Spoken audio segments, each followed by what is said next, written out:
Visu šo nedēļu Burtnieku ezerā turpinās ekosistēmas izpēte, ko veids Burtnieku novada pašvaldība sadarbībā ar Vides risinājumu institūtu. Burtnieku ezers Latvijas mērogā ir nozīmīga un populāra makšķerēšanas un atpūtas vieta, taču problēma sagādātā nepietiekamā pieejamība. Ezera krasti ir aizauguši ar niedrēm un krūmiem, savukārt vasaras mēnešos ūdenī savairojas aļģes, tai skaitā zilaļģes. Vairāk apstākļu kopums izmainīs arī zivju sabiedrību ezerā. Tāpēc svarīgi ir izstrādāt veiksmīgu tā atvesļošanās plānu, un tas tiks darīts no pētījuma laikā iegūtajiem rezultātiem. Lai ezeru varētu, veiksmīgi apsaimniekot, viņš sākumā jāizprot. Tas ir lai varētu, sadraudzēties ar kādu cilvēku, viņš sākumā jāiepazīst. Tā ir vienkārši daļa no tā, lai mēs varētu uzbūvēt to ekosistēmas modeli, kas ir mums tas lielais mērķis, kurš ļautu pēc tam veiksmīgāk apsaimniekot, kurš ļautu prognozēt, kādā veidā apsaimniekošanas prakses ietekmēs ezeru to saucamo ekosistēmu. Burtnieku ezera ekosistēmas izpēte tika uzsākta jau pagājušajā gadā. Pirmais pētniecības gads noslēdzās veiksmīgi, tomēr ar iegūtajiem datiem ir par maz. Lai noskaidrotu, kāpēc aizaug krasti, kāpēc notiek ūdens ziedēšana, kādas zivis, cik lielas un cik daudz mīt ezerā, tā izpēte jāveic vairāku gadu garumā un ar dažādām inovatīvām metodēm. Tāpēc šajā gadā palīgā aicināt arī zinātnieki no Čehijas un Somijas, kuriem šajā jomā ir daudz lielāka pieredze. Tā klasiskā zveja ar zvejas tīkliem, tas Latvijā ir pietiekami liela pieredze ar to. Gan valsts institūcijām, gan arī mums nelielākā mērā, bet viņiem ir pieredze tieši ar šīm visādām inovatīvām metodēm, ar tralīšiem, ar visādām piekrastes tralīšiem un dažādām lietām, kuras mēs neesam līdz šim pielietojuši Latvijā. Izdomājām sadarboties un gan kopā to informāciju apstrādāt, gan kopā zivtiņus zvejot un iegūt pieredzi un iegūt datus.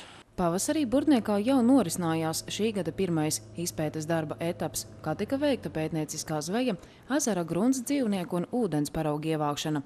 Šajā reizē tiek veikta zivju paraugu ievākšana. Mēs viņus mērīsim, skatīsimies, pirmkārt ņem arī kuņģa paraugus, lai redzētu, ar ko viņas barojās, vai viņas konkurē savā starpā, piemēram, pa barības objektiem vai nē. Tad arī skatīsimies viņu skaitliskās attiecības, biomasu, cik daudz kuras zivis ir no tās kopējās biomasas, ja, un tad arī var izdarīt secinājumus, vai kādas zivis trūkst, vai kādu ir pa daudz, piemēram, pēc kurām tad, varēs izdarīt kaut kādu savukārt citus secinājumus, kādā stāvoklī tas ezers ir.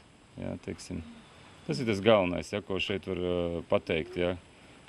Vai kurā stādijā, piemēram, plēsēji sāk pazust. Jā. Šeit, piemēram, redzēt, ka to zandartu mazuļi daudz, bet pēc kaut kāda laika tie zandarti jau pazūd, tāpēc, ka ir cilvēks spiediens uz viņiem.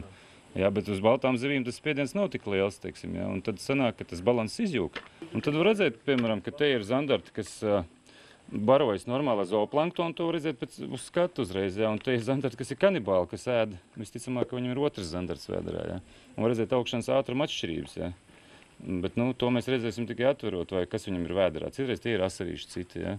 Par iespējamiem risinājumiem Burtnieku ezera atveseļošanai gan vēl esot pāragri runāt, jo izpēte turpināsies vēl arī rudenī un nākamajā gadā. Taču ņemot vērā citu valstu pieredzi, ezera aizaugšanas un aļģu vairošanās iemesli visticamāk ir pārmērīgi ezerā ieplūstošās barības vielas caur upēm, piekrasti, lauksaimniecības zemēm un citiem piesārņojuma avotiem. Arī mūsu ezeros ir tādas pašas problēmas, un ar tām cīnāmies jau gadiem.